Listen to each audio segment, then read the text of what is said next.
안녕하세요. 세상에 참 믿을 사람 없다 싶은 일을 겪었던 여자입니다. 10개 물속은 알아도 한개 사람 속은 알기 힘들다는 말이 있죠. 그 옛말처럼 아무리 인생을 살며 연륜을 쌓았다고 한들 여전히 다른 사람의 속은 폼 알기 어렵더군요. 그래도 사람 보는 안목 정도는 어느 정도 생겼다고 생각했었는데 그건 완전한 착각이었습니다. 제 착각을 깨고 다시금 사람에 대한 신중함이 두터워졌던 사건에 대해 지금부터 이야기를 시작해 볼게요. 저는 아직 제 딸이 뱃속에 있을 때 첫 번째 남편과 사고로 사별을 했습니다. 이후 저는 딸을 혼자 키우다 어른들의 주선으로 1살 많던 새 남편과 재혼했어요. 공무원이었던 남편에겐 저희 딸보다 4살 많은 9살짜리 아들이 있었죠. 전초가 애 나이 3살 때 남자랑 바람나서 애랑 날 버리고 가버렸어. 그 뒤론 이민을 갔다고 건너 들었는데 여태껏 애가 보고 싶다는 연락 한 통 없더라. 만나다 보니 남편은 착실하고 착한 사람이었습니다. 그리고 둘 다 부모님이 일찍 돌아가셔서 누구의 도움 없이 혼자 아이를 키워왔다는 공감대가 우리를 더 빨리 가까워지게 했죠. 게다가 특히 저희 딸에게 너무 잘해주는 모습에 저는 조심스레 남편과의 재혼을 결정하게 된 거예요. 남편은 저희 딸에게 굉장히 잘해줬습니다. 그리고 저 또한 그런 남편의 아이인 아들에게 꼭 좋은 엄마가 돼주고 싶었어요. 규성아, 학교 숙제 다 했어?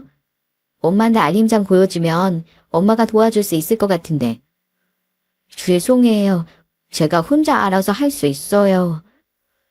하지만 아들은 마음을 열어주는데 시간이 좀 걸렸습니다. 처음 아들은 굉장히 소심하고 내성적이었어요. 남편이 말해주길 아들은 동네 어른들의 수군거림 때문에 자신의 엄마에 대해 알고 있었다고 하더라고요. 친모가 바람이 나서 자신을 버리고 갔다는 사실을요. 그 뒤로 아들은 성격이 변하며 위축된 모습을 보였다고 해요. 우리 규성인 로봇 장난감 많은 거 보니까 로봇도 엄청 좋아하나 보다. 엄만 규성이랑 더 친해지고 싶은데 새 로봇 사주면 우리 규성이가 좋아하려나? 정말요? 진짜 새 로봇 사주실 거예요? 당연하지. 대신 조건이 있어. 장난감 가게 갈 때까지 엄마 손잡아주기. 규성아, 엄마 좀 도와줄래? 여기 그릇들 좀 잠깐 들어줘. 엄마 혼자 들기 너무 무거운데 우리 아들이 도와주면 너무 고마울 것 같아. 이렇게 들고 있으면 돼요? 그거 여기 내려놔줘. 야, 역시 우리 규성이 최고다. 엄만 우리 규성이처럼 힘세고 착한 아들이 생겨서 너무 좋아. 엄만 정말 복받은 사람 같아. 저는 아들의 자존감을 올려주고 자신이 엄마라는 존재에게 사랑받는 아이라는 생각을 가질 수 있도록 최선을 다했습니다. 다행히 아들은 서서히 마음을 열고 점차 밝은 모습을 찾아갔어요. 또한 저는 전에 살던 동네에서 친구들에게 놀림당했던 아이의 길을 세워주기 위해 자주 아들의 친구들도 집에 초대했습니다. 엄마가 맛있는 거 해줄 테니 친구들이랑 집에서 같이 숙제해라, 놀아라 하는 등의 말로 말이죠. 처음에 아들은 제 말에 커다래진 눈을 반짝이더군요. 정말요? 저 한 번도 친구들 집에 초대해 본 적 없어요. 정말 그래도 돼요? 당연히 되지. 엄마가 뭐 해줄까? 갈비? 떡볶이? 엄마가 피자도 시켜줄게. 집에 엄마라는 존재가 없었으니 아들은 한 번도 그런 일을 해본 적이 없었던 겁니다. 저는 그런 아들을 위해 항상 무리해서까지 진수성찬을 차려 아들 친구들을 대접해줬어요. 처음에만 해도 제게 엄마 소리도 잘 못하던 아들은 신이 나서 친구들에게 자랑을 하더라고요. 그런 아들을 보면 보람찬 마음에 요리를 하며 힘들었던 피로감이 싹 사라지곤 했죠. 우리 엄마 요리 짱 잘한다고 내가 그랬지? 많이 먹어. 나 이런 거 맨날 먹고 살아. 우와, 구성이 너희 엄마 진짜 최고다. 아줌마 잘 먹겠습니다. 오빠, 나도 같이 먹어도 돼? 당연하지. 얘들아, 여기 내 여동생이야. 완전 귀엽지? 너흰 이런 여동생 없지? 또한 아들은 밝음을 되찾아가며 자신보다 4살 어렸던 저희 딸을 굉장히 예뻐했습니다. 저희 딸도 그런 아들을 무척이나 따랐죠. 둘 다 외동으로 외롭게 자랐다 보니 두 아이는 뒤늦게 생긴 자신의 형제가 무척 좋았던 모양이에요. 여보, 오늘 말이야, 우리 규성이가 나한테 고맙다면서 볼에 뽀뽀까지 해줬다? 나 우리 규성이 엄마가 돼서 너무 행복해. 고마워, 여보. 내가 아무리 노력해도 웃음 찾게 해주기 힘들었던 우리 규성이 이렇게 엄마로서 잘 치유해줘서 말이야. 당신하고 재혼한 건 내가 살면서 가장 잘한 선택일 거야. 나야말로 고맙지. 우리 딸은 나보다 당신이 더 좋다지 뭐야. 남편과 저는 서로에게 많이 고마워했어요. 그렇게 우리 네 식구는 하루하루 행복이라는 세월을 쌓아갔죠. 그렇게 시간이 흐르며 우린 아주 평범하고 화목한 가족의 모습이 되었습니다. 마치 처음부터 한 가족이었던 듯이 말입니다. 그리고 아들은 공부에는 통 관심 없던 딸과 달리 공부를 무척 잘했어요. 이후 아들은 기특하게도 서울의 명문대에 입학한 후 같은 대학 대학원 석사과정까지 마쳤죠. 마침내 아들은 그 들어가기 어렵다는 대기업 연구원으로 당당하게 취업을 했습니다. 안녕하세요, 어머님, 아버님. 민주희라고 합니다. 계속해서 시간은 흘러 아들은 34살의 나이에 2살 어린 며느리와 결혼했어요. 며느리는 당시 꽤 큰 한방병원에서 일하던 한의사였죠. 그런 며느리가 처음 인사 왔던 날 남편과 저는 입을 모아 감탄했었어요. 왜냐하면 며느리의 말투와 몸가짐이 가장 조금 보태서 정말 양반집 주수 같았거든요.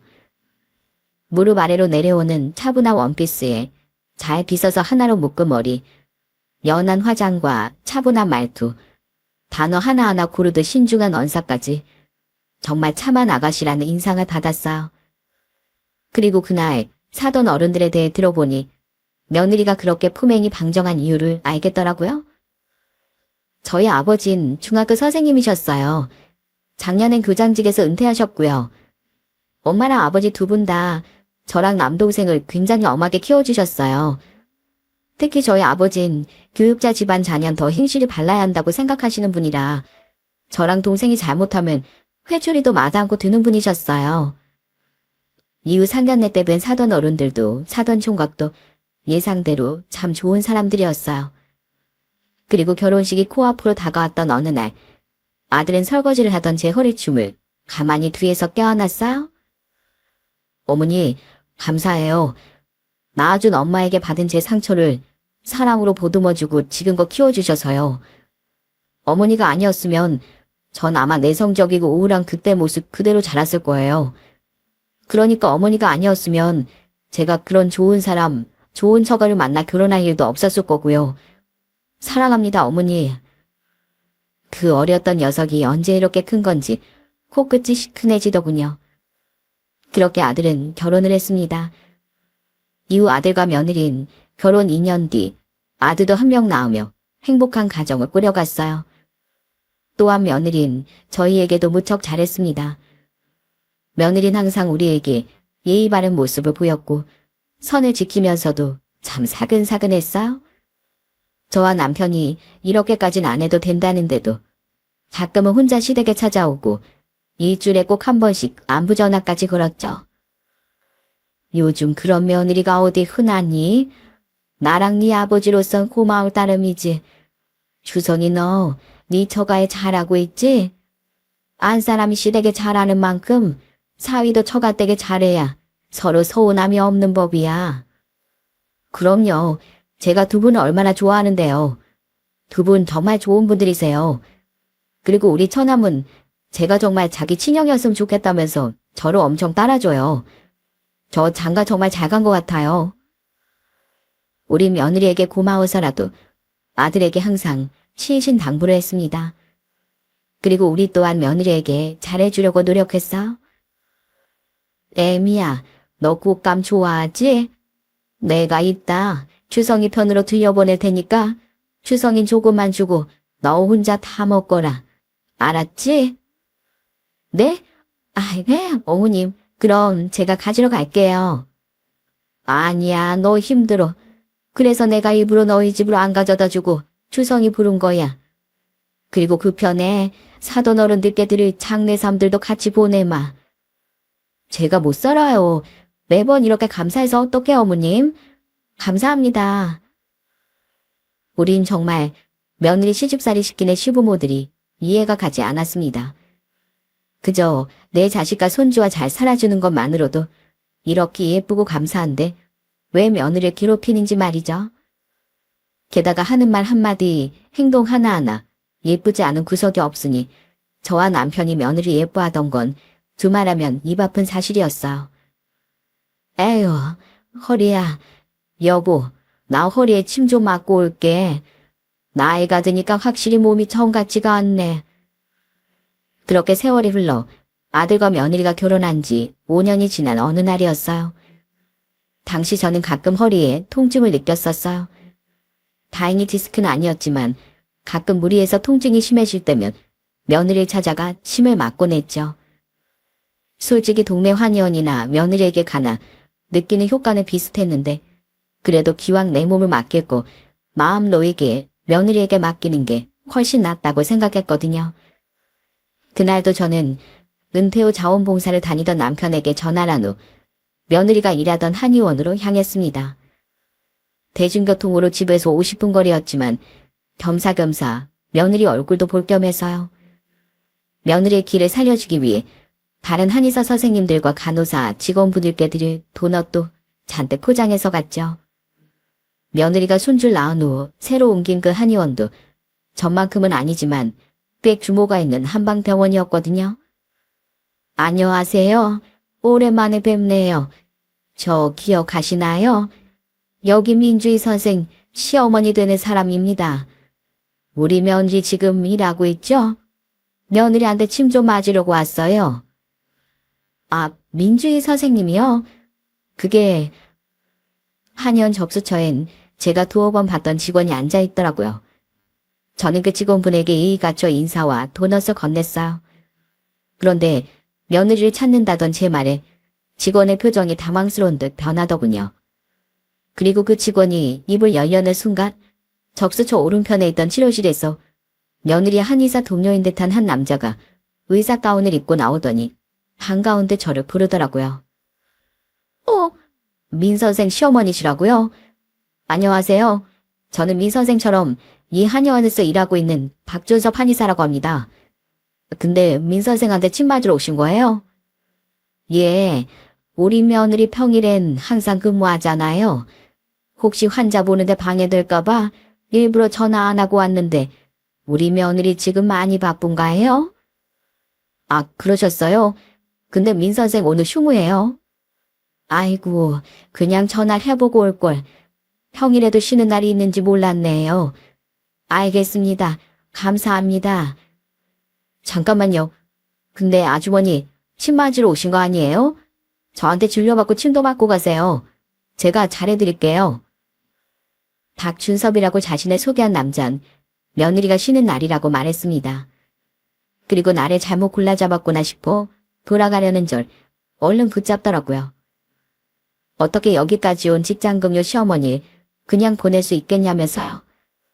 그렇게 저는 얼떨결에 며느리의 동료에게 진료를 받고 침을 맞게 됐습니다. 그리고 마침 환자가 별로 없는 시간이어서 그런지 그 한의사는 제 등에 침을 다 놓은 뒤에도 자리를 비우지 않고 계속 말을 걸었어요. 다른 환자들에게 방해가 되지 않게 아주 조용한 목소리로요. 어차피 침 다 맞을 때까지 심심하실 테니까 제가 옆에서 말동무 해드릴게요. 아이고, 괜찮은데. 예, 감사합니다. 솔직히 너무 어색해서 그냥 가져왔으면 했어요. 며느리에게 침을 맞으러 오면서 간호사나 접수처 직원분들만 두어 번 봤지. 그 남잔 완전 초면이었으니까요. 그 남잔 어색함을 풀어보려는 듯 며느리 얘기를 꺼내더군요.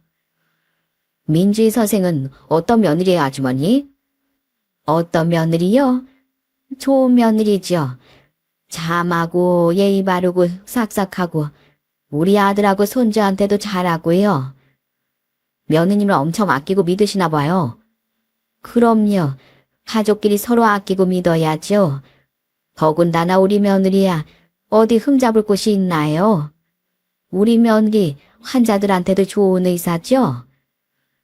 며느리 얘기가 나오자 마치 저는 자식 자랑하는 부모처럼 웃으며 말했습니다.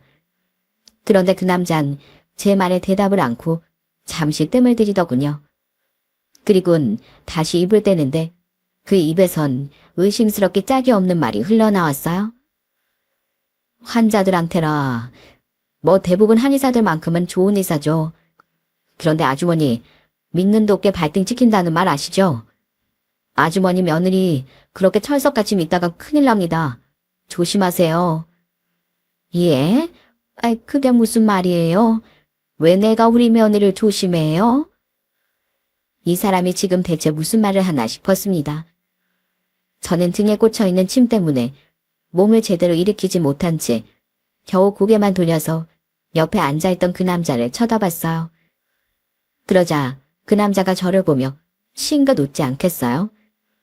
그리고 그 남자 입에서 나온 대답엔 미처 상상도 못했던 반전이 담겨 있었어요. 왜냐하면 아주머니 며느리 사실 엄청난 배신자거든요. 겉모습과 다르게 도덕심도 가족에 대한 예의도 신뢰도 길바닥에 내던지고 사는 망나니가 바로 아주머니 며느리예요. 모르셨죠? 예? 우리 며느리가 뭐요? 이 사람이 듣자 하니까 지금 나 붙잡고 무슨 말 하는 거예요? 우선 들어보세요. 딱 이 침 다 맞으실 때까지만요. 어차피 제가 침을 빼드려야 나가실 수 있을 거 아니에요. 아주머니, 저 지금 아주머니 며느리 모함하는 거 아니에요. 제 마음 가지고 논 민주의 그 여자 인생 어떻게든 바닥으로 끌어내리고 싶어서 그래요. 사실 저 무려 1년 넘게 그 여자랑 바람 피웠던 사이거든요. 여기 증거도 있는데 한번 보실래요? 그 남잔 엎드려 있는 제 얼굴 앞으로 자신의 휴대폰을 내밀었습니다. 그 휴대폰 화면을 본 저는 충격 때문에 헉소리가 나왔어요. 그곳엔 분명 같은 침대에 누워 찍은 듯한 며느리와 그 남자의 사진이 있었거든요. 그 외에도 그 남자의 말에 따라 옆으로 넘겨보니 둘이 진하게 스킨십을 하고 있는 사진, 다정하게 입 맞추고 있는 사진 등 누가 봐도 연인인 듯한 사진이 한가득이었죠. 그리고 그 남자가 내세운 증거는 그게 끝이 아니었어요. 여기 저랑 민 선생이 통화했던 통화 녹음 파일만 수십 개가 남아있어요. 자, 여기 들어보세요.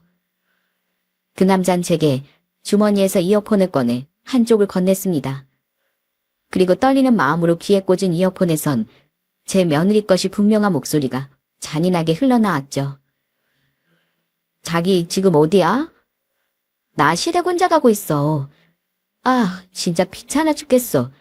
이제 곧 늙을 일밖에 없는 노인네들이 빨리 저 세상이나 가지. 왜 이렇게 건강해?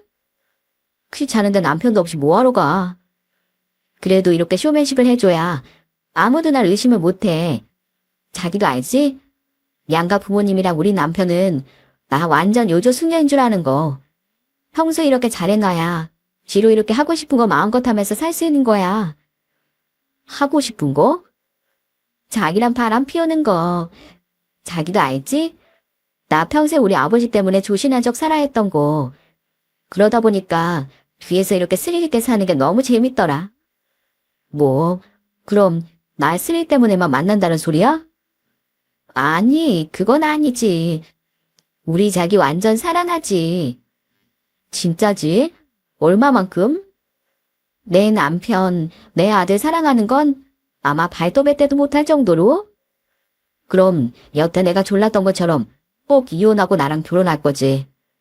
아이, 알았다니까. 우리 우선은 먼 미래 걱정하면서 스트레스 받지 말고 지금만 즐기자. 알았지?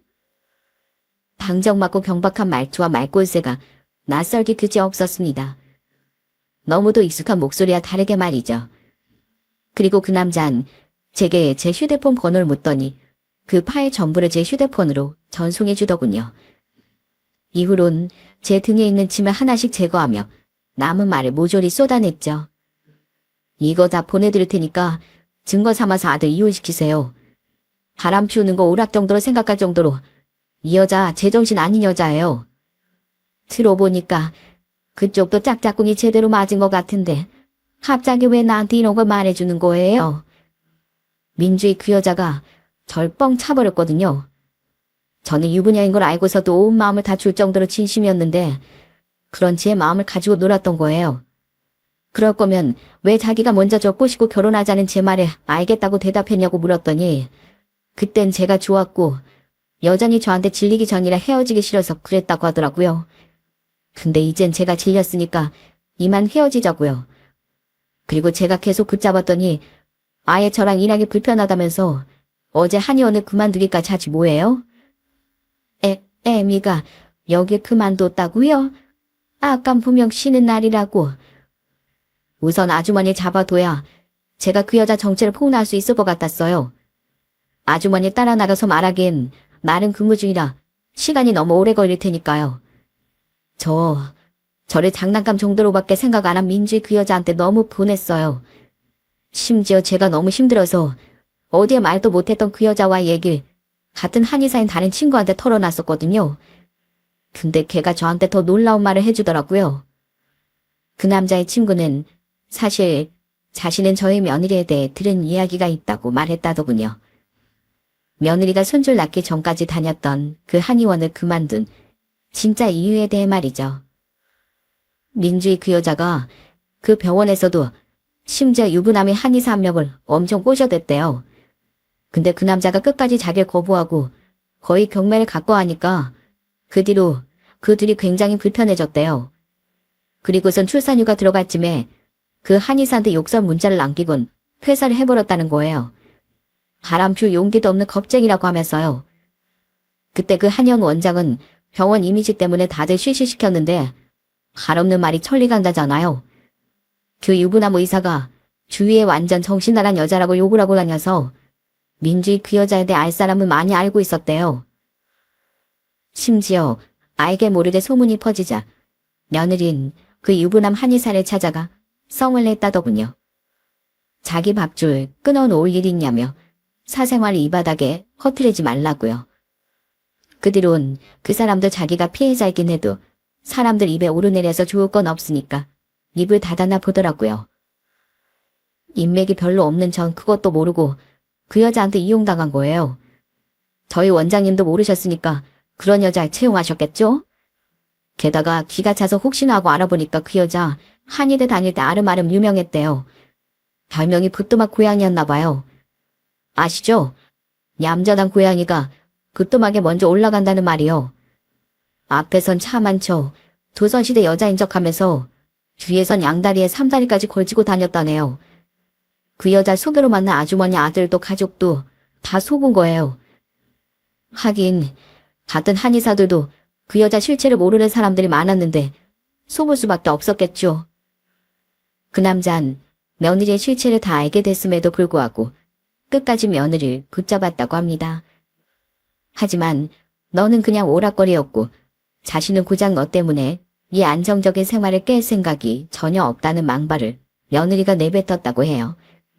그리곤 아예 그만둬 버리기까지 했던 며느리의 냉정함 때문에 그 남자는 잔뜩 앙심을 품었던 겁니다. 그런데 바로 그 다음날 시어머니인 제가 나타났으니 지금이 보복할 기회다 싶었다네요. 원장님께 그 여자 실체를 폭로하자니 저도 이 바닥에 소문이 안 좋게 날 테고 제가 뭐 고소를 할 수도 없잖아요. 그래서 아주머니께 말씀드리고 증거까지 이렇게 드린 거예요. 남편한테라도 어디 한번 쫓겨나 보라고요. 남편 되는 사람 연락처라도 알아낼까 고민했었는데 아주머니가 이렇게 나타나줬으니 전 완전 땡큐였죠. 아주머니, 제가 이렇게 아드님 인생 구해드렸으니까 대신 저한테 불이익은 안 생기게 해주셔야 합니다. 전 이걸로 죗값이랑 퉁친 거예요. 사침 다 제거됐고 수도도 싹 다 해드렸어요. 이제 그만 가셔도 돼요. 용건을 끝낸 그놈은 후련한 표정으로 자리에서 일어났습니다.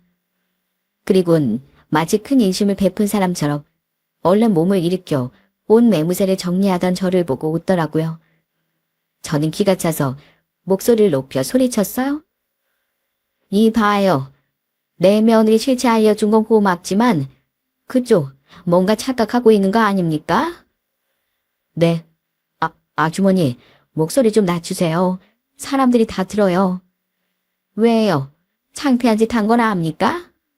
하긴 알았으니까 이렇게 음흉하게 침까지 놔준다는 핑계로 나한테 접근했겠죠. 이 보세요. 죄인들이 자기 죄를 자수한다고 해서 죄값을 안 치른답니까? 물론 감형이야 받을 수 있겠지만은요. 당신도 분명 우리 며느리가 유부녀인 걸 알면서도 만나고 이혼까지 종용한 거잖아요. 한 가정을 깨뜨리려다가 차이도 아니고 며느리가 뻥차서 헤어진 거잖아요. 그래서 앙심 품고 나한테 이런 폭로를 거면서 뭐가 그렇게 당당해요? 이 아주머니가 진짜 내가 그쪽 아도 구해준 거예요. 그럼 고맙다고 절을 해도 모자라죠? 그리고 결과적으로 내가 대가될 가정을 깼습니까? 안 깼잖아요. 그럼 완전 무죄지. 난 오히려 피해자라고요. 결과만큼 중요한 게 과정입니다. 범죄 미수라는 죄명이 괜히 있겠어요? 만약 당신이 진심으로 죄를 이웃치고 나랑 우리 아들에게 용서를 빌었으면 내가 마음이 약해졌을 겁니다. 하지만 당신 같은 사람은 전혀 자기 잘못을 깨닫지 못하고 있어요. 그런 의미에서 난 당신에게 전혀 마음이 약해지지 않네요. 용서 한마디 구하지 않고 자기는 죄를 다 씻었다는 그놈의 말에 기가 찼습니다. 그놈은 그런절 거의 잡아먹을 듯 이글거리는 눈으로 쳐다봤어요. 하지만 침대 커튼 밖에서 웅성거리는 소리를 듣더니 아 진짜 하고 욕설을 내뱉으며 나가버리더군요. 그리고 그놈의 뒤를 이어 저도 얼른 신발을 신고 그 한의원을 나와버렸죠. 추성아, 너 오늘 몇 시에 퇴근하니? 애미랑 둘이 퇴근하고 집에 같이 좀 와라. 중요한 일이니까 끝나자마자 바로 와. 이 기가 막힌 상황에 너무 화가 나더군요. 저는 아들에게 전화를 걸어 며느리와 아들을 그날 저녁 집으로 호출했습니다. 며느리에게 전화를 걸어봐야 어차피 받지도 않을 것 같았으니까요.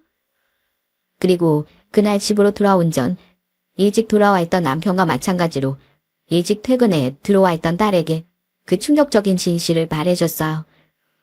남편과 딸은 저보다 더 놀라며 기절할 때 뒤로 나자빠졌죠. 어머니, 갑자기 무슨 일로 부르셨어요? 어머님, 무슨 일 있으세요? 아들과 며느린 어린이집에서 4살 배기 손주를 데리고 저희 집으로 왔더군요. 딸은 경멸스러운 눈으로 며느리를 한번 쏘아보더니 손주를 데리고 거실에서 가장 먼 방으로 들어갔습니다. 그리고 저는 며느리를 노려보며 물었어요. 너 어디서 오는 길이니? 저요? 한의원에서 퇴근하고 왔죠. 평일이잖아요. 그래? 나 오늘 너 다니던 한의원에 침 맞으러 갔었다. 거기서 너 어제 그만뒀다고 하던데 왜 거짓말하니? 규성이 너 애미 그만둔 거 알고 있었어? 뭐? 당신 오늘 아침에도 출근한다고 나갔잖아. 근데 한의원을 그만뒀다고? 전 전혀 몰랐어요, 어머니. 아, 사실 어머님, 제가 요새 동네 진상들 때문에 스트레스를 너무 받았었어요. 그래서 이직을 하려고 했는데 남편이 걱정할까봐 잠깐 숨겼던 거예요. 미안해, 여보. 사실 나 오늘 다른 한의원 면접 보고 카페에서 시간 때우다 왔어. 아주 거짓말이 술술 나오는구나. 너 그만뒀다고 말하면서 내 등에 침까지 놔줄 사람이 박준섭이라는 한의사였다. 누구요? 박 선생이요? 아, 그러셨구나. 그 사람 침 잘 넣죠? 아주 애를 쓰는구나. 모르겠니?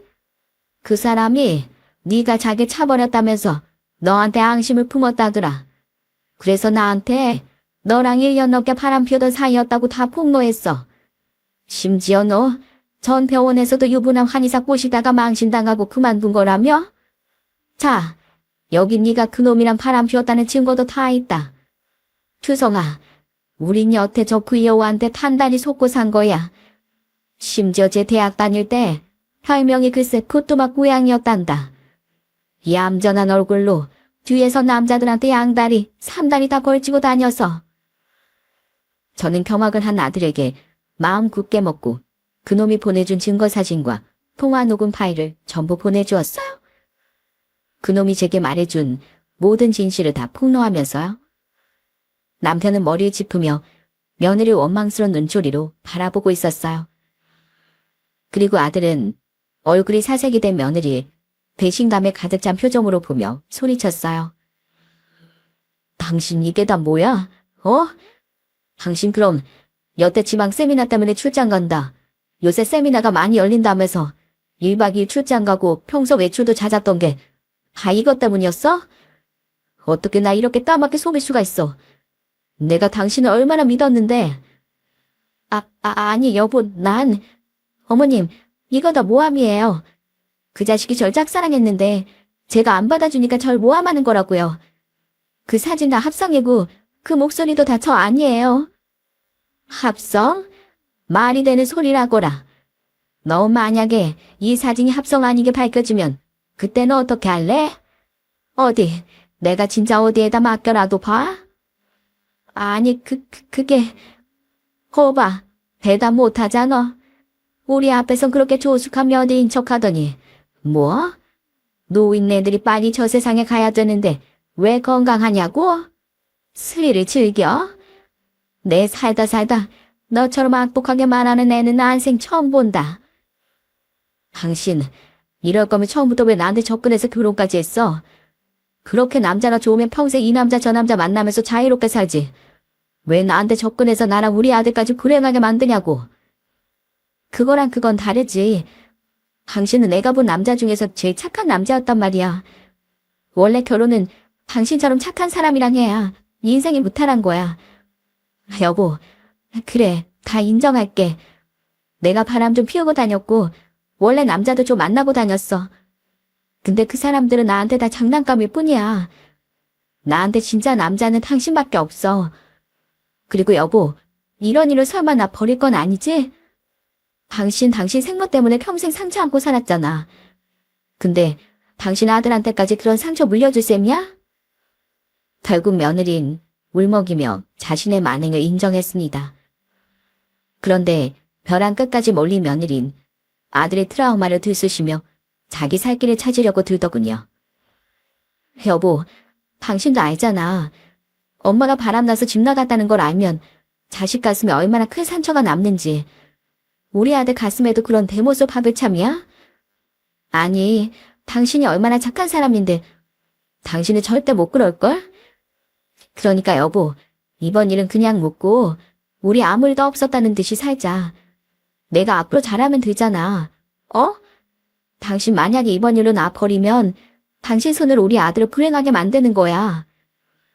예, 너 어디서 감히 우리 아들 트라우마를 끄집어내?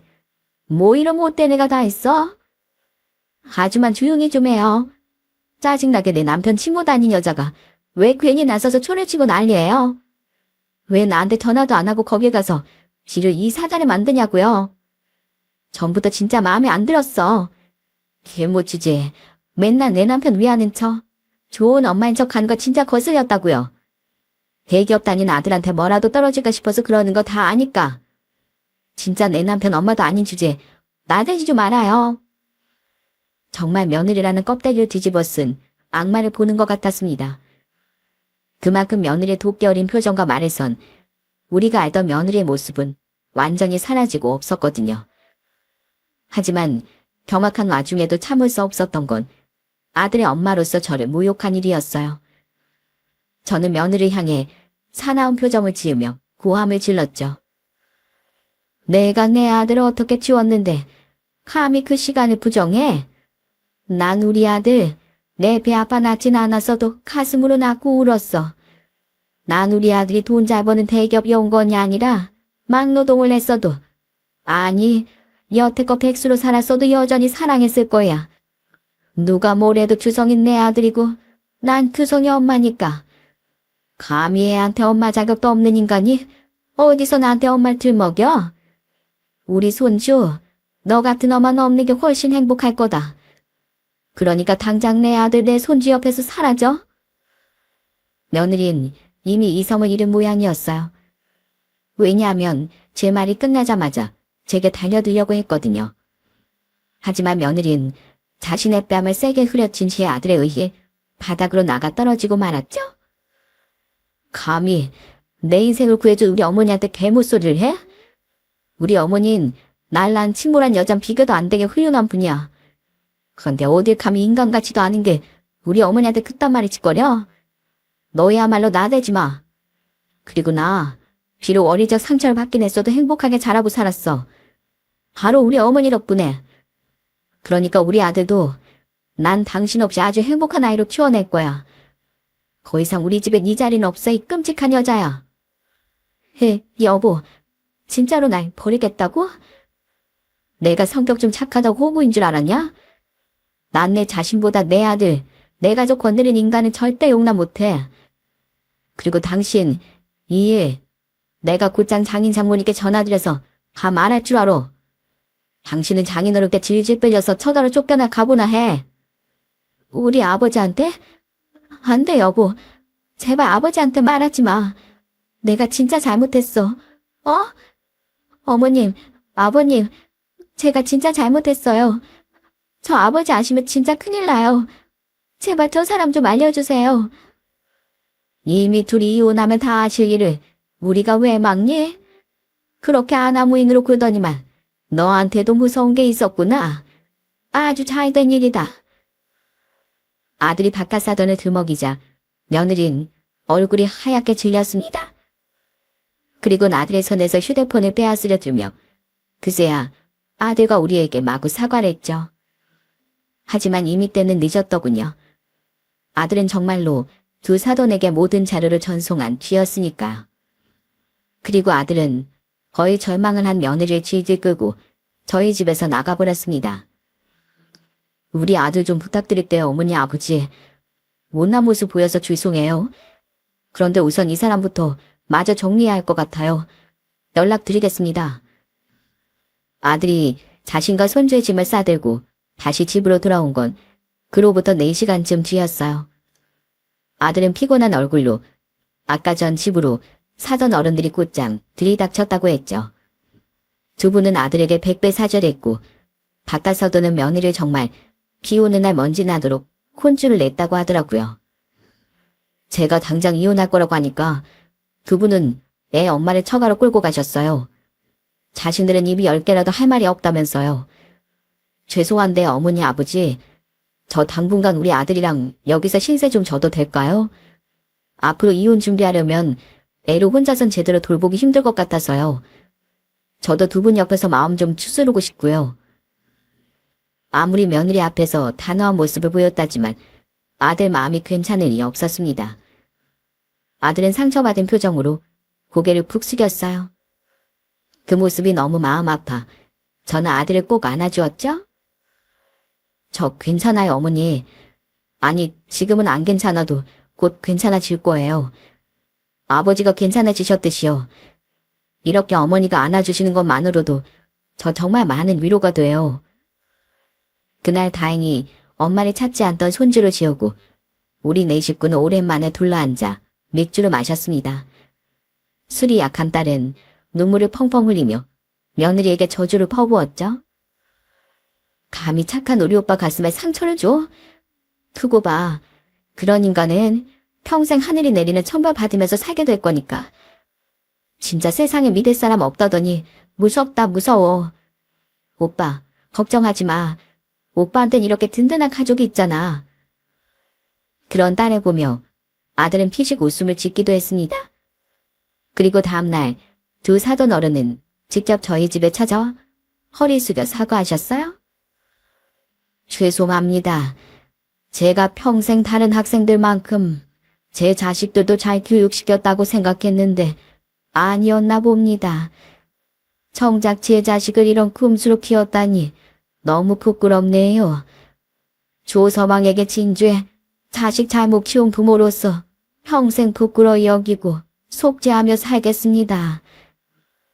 두 사돈에게 질질 끌려온 며느리 얼굴은 정말 호되게 혼이 났는지 생채기 투성이었어요.